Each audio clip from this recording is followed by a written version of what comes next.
ತಾಲೂಕು ಆಡಳಿತದಿಂದ ಡಾಕ್ಟರ್ ಅಂಬೇಡ್ಕರ್ ಪರಿನಿರ್ವಾಣ ಪುಣ್ಯ ಸ್ಮರಣೆ. ತುರುವೇಕೆರೆ ತಾಲೂಕು ಆಡಳಿತದ ವತಿಯಿಂದ ಸಂವಿಧಾನ ಶಿಲ್ಪಿ ಡಾಕ್ಟರ್ ಬಿ.ಆರ್. ಅಂಬೇಡ್ಕರ್ ಅವರ ಪರಿನಿರ್ವಾಣ ಪುಣ್ಯ ಸ್ಮರಣಾ ದಿನವನ್ನು ಆಚರಿಸಲಾಯಿತು. ಡಾಕ್ಟರ್ ಅಂಬೇಡ್ಕರ್ ಅವರ ಭಾವಚಿತ್ರಕ್ಕೆ ಪುಷ್ಪಾರ್ಚನೆ ಸಲ್ಲಿಸಿ ಮಾತನಾಡಿದ ತಹಸೀಲ್ದಾರ್ ಕುಂ.ಇ. ಅಹಮದ್, ಬಾಬಾ ಸಾಹೇಬ್ ಅಂಬೇಡ್ಕರ್ ಅವರು ದೇಶದ ಪ್ರತಿಯೊಬ್ಬ ನಾಗರಿಕರಿಗೂ ಸಂವಿಧಾನದ ಅಡಿಯಲ್ಲಿ ಸ್ವತಂತ್ರವಾಗಿ ಬದುಕುವ ಅವಕಾಶವನ್ನು ಕಲ್ಪಿಸಿದ್ದಾರೆ. ಸಾಂವಿಧಾನಿಕ ರಕ್ಷಣೆ ಹಕ್ಕನ್ನು ನೀಡಿದ್ದಾರೆ. ದೇಶಕ್ಕೆ ಅವರು ನೀಡಿರುವ ಕೊಡುಗೆ ಅಪಾರವಾಗಿದೆ. ಅವರ ತತ್ವ, ಆದರ್ಶ, ವಿಚಾರಧಾರೆಗಳು ಸರ್ವಕಾಲಕ್ಕೂ ಆದರ್ಶನೀಯ ಎಂದರು.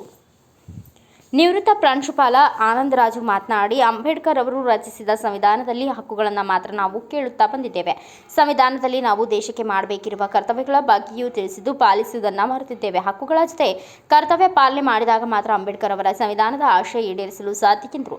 ತಾಲೂಕು ಪಂಚಾಯಿತಿ ಮಾಜಿ ಸದಸ್ಯ ವಿ.ಟಿ. ವೆಂಕಟರಾಮಯ್ಯ ಅಂಬೇಡ್ಕರ್ ಅವರ ವಿಚಾರಧಾರೆಗಳ ಬಗ್ಗೆ ಮಾತನಾಡಿದರು. ಒಂದು ಶಕ್ತಿ ಬಾಬಾ ಸಾಹೇಬ್ ಅಂಬೇಡ್ಕರ್ ಅವರಿಗೆ ವಹಿಸಿದ್ರು.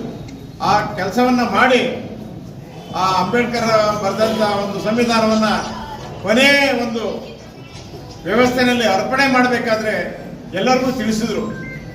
ನಡವಳಿಕೆಗಳನ್ನ ನಾನು ಇದರಲ್ಲಿ ಬರೆದಿಲ್ಲ, ಎಲ್ಲರಿಗೂ ಅನುಕೂಲ ಆಗ್ತಕ್ಕಂಥ ವ್ಯವಸ್ಥೆಯಲ್ಲಿ ಭಾರತದ ಸಂವಿಧಾನ ರಚನೆ ಮಾಡಿದ್ದೀನಿ ಅಂತ ಹೇಳ್ತಾರೆ. ಅವತ್ತು ಪಾಕಿಸ್ತಾನದ ಪ್ರಧಾನಿಯಾದಂಥ ಮೊಹಮ್ಮದ್ ಅಲಿ ಜಿನ್ನಾ ಮತ್ತು ಅಂಬೇಡ್ಕರ್ ಬಹಳ ಸ್ನೇಹಿತರು.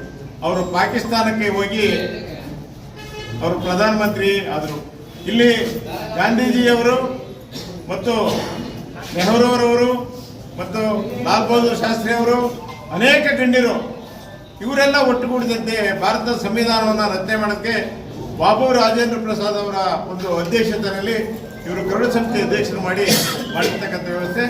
ಈ ವಿಚಾರಧಾರೆಗಳು ನಾವು ಏಪ್ರಿಲ್ 14 ಡಿಸೆಂಬರ್ 6ರಲ್ಲಿ ಆ ವಿಚಾರಧಾರೆಗಳನ್ನ ಸ್ಮರಣೆ ಮಾಡಬೇಕು.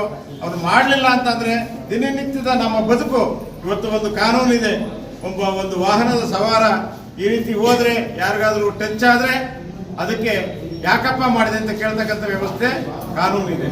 ಇಲ್ಲ ಅಂದ್ರೆ ಪಟ್ಟಪಟ್ಟ ಏನಿದ್ರು ಈಟಿ ಗುರಾಣಿಗಳು ಇದ್ದು ಯಾರೋ ಬಲಾಢ್ಯ ಜನ ಸಂವಿಧಾನ ಬರೆದಿರೋ ಇರೋದ್ರಿಂದ ಎಲ್ಲರಿಗೂ ಒಂದೇ ಕಾನೂನು ಆಗಿರೋದ್ರಿಂದ ಬಡವನಿಗೂ ಅಷ್ಟೇ, ಬಲಿನಿಗೂ ಅಷ್ಟೇ, ಬಲಾಢ್ಯನಿಗೂ ಅಷ್ಟೇ. ಆ ರೀತಿ ಈ ವಿಚಾರಧಾರೆಗಳು ಈಗಾಗಲೇ ಹೆಚ್ಚು ಕಣ್ಮರೆ ಆಗ್ತವೆ.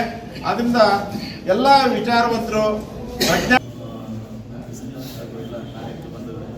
ಇವತ್ತು ಬಾಬಾ ಸಾಹೇಬ್ ಅಂಬೇಡ್ಕರ್ ಅವರು ನಮ್ಮನ್ನೆಲ್ಲ ಅಗಲಿದ ದಿನವಾಗಿದೆ. ಹಾಗಾಗಿ ಒಂದು ಸಂತಾಪ ಸೂಚಕವಾಗಿ ನಾವು ಮಹಾ ಪರಿವಾರ ನಿರ್ವಹಣಾ ದಿನವಾಗಿ ನಾವು ಇಡೀ ದೇಶಾದ್ಯಂತ, ಜಗತ್ತಿನಾದ್ಯಂತ ಆಚರಣೆ ಮಾಡ್ತಾ ಇದ್ದೇವೆ. ಬಾಬಾ ಸಾಹೇಬ್ ಅಂಬೇಡ್ಕರ್ ದೇಶಕ್ಕೆ ಶ್ರೇಷ್ಠವಾದ ಸಂವಿಧಾನವನ್ನು ನೀಡಿದ್ದಾರೆ. ಪ್ರತಿಯೊಬ್ಬ ಪ್ರಜೆಯು ಬದುಕುವ ಹಕ್ಕನ್ನು, ಪ್ರತಿಯೊಬ್ಬ ಪ್ರಜೆಗಳು ಸ್ವಾತಂತ್ರ್ಯ ಹಕ್ಕನ್ನು ದೊರಕಿಸಿಕೊಟ್ಟವರು ಬಾಬಾ ಸಾಹೇಬ್ ಅಂಬೇಡ್ಕರ್ ಅವರು. ಬಾಬಾ ಸಾಹೇಬ್ ಅಂಬೇಡ್ಕರ್ ಅವರ ಋಣ ಇವತ್ತು ನಾವು ಯಾರು ತೀರಿಸಲಿಕ್ಕಾಗದಷ್ಟು ನಮ್ಮ ಮೇಲೆ ಇದೆ. ಹಾಗಾಗಿ ನಾವು ಸಂವಿಧಾನ ಅಡಿಯಲ್ಲಿ ನಾವೆಲ್ಲರೂ ರಕ್ಷಣೆಗಳನ್ನು ಹೊಂದಿದ್ದೇವೆ, ಮಾನವ ಹಕ್ಕುಗಳನ್ನ ಹೊಂದಿದ್ದೇವೆ. ಇದಕ್ಕೆಲ್ಲ ಕಾರಣಭೂತರು ಬಾಬಾ ಸಾಹೇಬ್ ಅಂಬೇಡ್ಕರ್ ಅವರು. ಅವರ ಸಿದ್ಧಾಂತಗಳು ನಮ್ಮೆಲ್ಲರ ಜೀವನಕ್ಕೆ ಆದರ್ಶಪ್ರಾಯವಾಗಿದೆ. ಅಂತಹ ಮಹಾನ್ ದಾರ್ಶನಿಕರ ಒಂದು ಅಗಲಿಕೆ ದಿನವನ್ನು ನಾವು ಸಂತಾಪ ದಿನವನ್ನಾಗಿ ಒಂದು ಸ್ಮರಣೆ ಮಾಡುವ ಮೂಲಕ ಇವತ್ತು ಆಚರಣೆ ಮಾಡ್ತಾ ಇದ್ದೀವಿ. ಹಾಗಾಗಿ ಎಲ್ಲರೂ ಭಾರತದ ಸಂವಿಧಾನಕ್ಕೆ ಏನು ಅಮೂಲ್ಯವಾದ ಕೊಡುಗೆಯನ್ನು ನೀಡಿದಂಥ ಬಾಬಾ ಸಾಹೇಬ್ ಅಂಬೇಡ್ಕರ್ ಅವರನ್ನು ಸ್ಮರಿಸುವುದು, ಅವರ ಜೀವನದ ಆದರ್ಶ ಗುರಿಗಳನ್ನು ನಾವೆಲ್ಲ ಅಳವಡಿಸಿಕೊಂಡು ಜೀವನದಲ್ಲಿ ಇಡೀ ಸಮಾಜವನ್ನು ನಿರ್ಮಾಣ ಮಾಡೋದು ನಮ್ಮೆಲ್ಲರ ಗುರಿಯಾಗಲಿದೆ. ಈ ಮೂಲಕ ಆಶಿಸುವ ನಾನು ಮಾತುಗಳನ್ನು ಮುಗಿಸ್ತೇನೆ. ನಮ್ಮ ದಂಡಾಧಿಕಾರಿ ಹೇಳಿದ ಹಾಗೆ ನಮ್ಮೆಲ್ಲರ ಒಂದು ಹೆಮ್ಮೆಯ ಒಂದು ಸಂಕೇತ ಡಾಕ್ಟರ್ ಬಾಬಾ ಸಾಹೇಬ್ ಅಂಬೇಡ್ಕರ್ ಅವರು.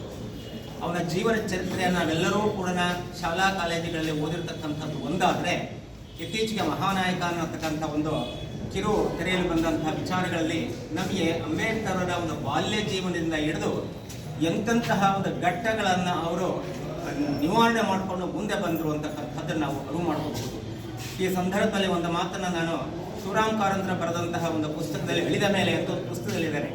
ಯಾವಾಗ ನಮ್ಮ ಒಂದು ವ್ಯಕ್ತಿತ್ವ ಗೊತ್ತಾಗುತ್ತೆ ಅಂತಲೇ ಇದ್ದಾಗ ನಾವು ಪ್ರದರ್ಶನಕ್ಕಿಂತ ಅವರು 68 ವರ್ಷಗಳಾದರೂ ಕೂಡ ಇವತ್ತು ನಾವು ಬಾಬಾ ಸಾಹೇಬರ ಅಂಬೇಡ್ಕರ್ ಅವರ ಒಂದು ಚಿರ ನೆನಪನ್ನು ನಾವು ಇಟ್ಕೊಂಡು ಅವರ ಒಂದು ಮಾರ್ಗದರ್ಶನದಲ್ಲಿ ನಾವು ನಡೀತಾ ಇದ್ದೀವಿ. ಸಾಹೇಬರು ಹೇಳಿದಂಗೆ ನಮ್ಮ ಒಂದು ಸಂವಿಧಾನದ ಒಂದು ರಚನೆಯಲ್ಲಿ ಅವರ ಕೊಡುಗೆ ಅತ್ಯಮೂಲ್ಯವಾದದ್ದು. ಇವತ್ತು ನಾವೆಲ್ಲರೂ ಹೀಗೆ ನಿಂತು 4 ಮಾತುಗಳನ್ನು ಆಡೋದಕ್ಕೆ ಈ ಸಂದರ್ಭದಲ್ಲಿ ಪಟ್ಟಣ ಪಂಚಾಯಿತಿ ಅಧ್ಯಕ್ಷೆ ಆಶಾ ರಾಜಶೇಖರ, ಸದಸ್ಯರಾದ ಚಿದಾನಂದ, ಸ್ವಪ್ನ, ನಟೇಶ್, ಮುಖ್ಯಾಧಿಕಾರಿ ಶ್ರೀನಾಥ್ ಬಾಬು, ವೈದ್ಯಾಧಿಕಾರಿ ರಂಗನಾಥ್, ತಾಲೂಕು ಆರೋಗ್ಯ ಶಿಕ್ಷಣಾಧಿಕಾರಿ ಚಂದ್ರಶೇಖರ, ದಲಿತ ಮುಖಂಡರಾದ ಕೃಷ್ಣಮೂರ್ತಿ, ಶಿವರಾಜ್, ಬೀದಿಬದಿ ವ್ಯಾಪಾರಿಗಳ ಸಂಘದ ಅಧ್ಯಕ್ಷ ಮಾರುತಿ, ಸಂಘಟನೆಯ ವೆಂಕಟೇಶ್ ಸೇರಿದಂತೆ ಇನ್ನೂ ಅನೇಕರು ಉಪಸ್ಥಿತರಿದ್ದರು. Bureau report Girish K Bhat, Bharat Vaibhav news, Turuvekere. Thanks for watching. Read, discuss and debate with editor Dr. Yan Prashant Rao. Wanted reporters in print, digital and visual media for Bharat Vaibhav Daily Newspaper, BV News 5 Channel and BV Fast Web News from all the talukas of Karnataka, Goa and Maharashtra. If interested, send your resume to 9019229369.